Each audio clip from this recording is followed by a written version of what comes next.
Scooby-Dooby-Doo! Scooby Doo is often depicted as a talking Great Dane with insatiable appetite.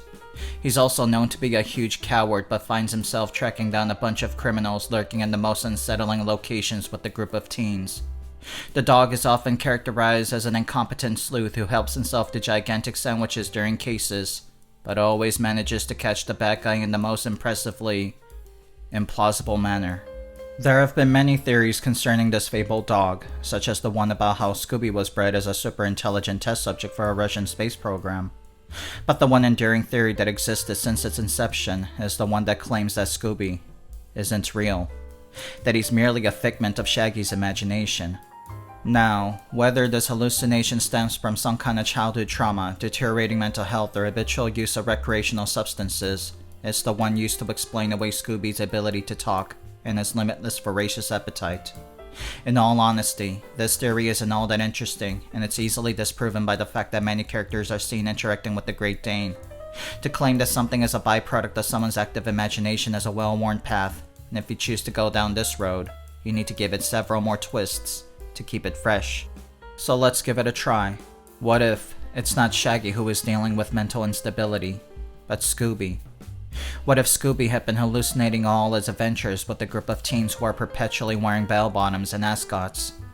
What if some tragic incident put the dog in a coma during the 70s and he had been dreaming about solving crimes with Batman and the Harlem Globetrotters ever since? To go a step further, what if all of this had been concocted by Velma in the pages of her journals? To cope with her crippling loneliness, she created a boundless reality where dogs ate enormous sandwiches and costume villains lurked around decrepit mansions. And she just so happens to be the smartest, most competent one in the world, capable of discerning the true identity of these masked criminals. Or better yet, what if all of this was Mindy Kaling's brief musing in the writer's room? At some point during a brainstorming session, her mind started to wander, and she was transported back to her adolescence. What if all of this was just some indulgent fantasy where she solved mysteries with a gang of misfits, and the dog wasn't even there? Well, it used to be, but she threw the dog away a few drafts back in her head because it scared her. Because Scooby's an allusion to some deep-seated complex lurking in the dark corners of her troubled mind. But we can't stop here. What if Mindy Kaling herself was imagined by a pair of animators, William Hanna and Joseph Barbera?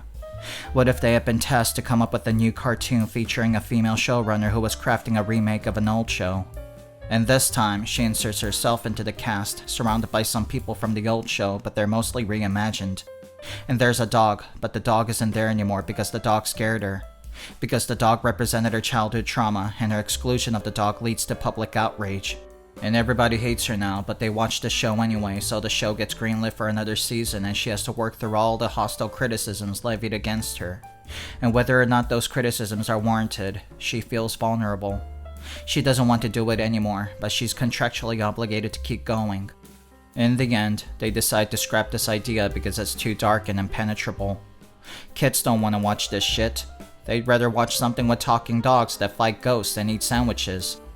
I'm a briefcase full of tacos, and this has been another episode of Phax-clusive Phaxpose. Please like, comment, and subscribe for more factual Phax-clusive Phaxposes. Have a wonderful Phax-clusive day.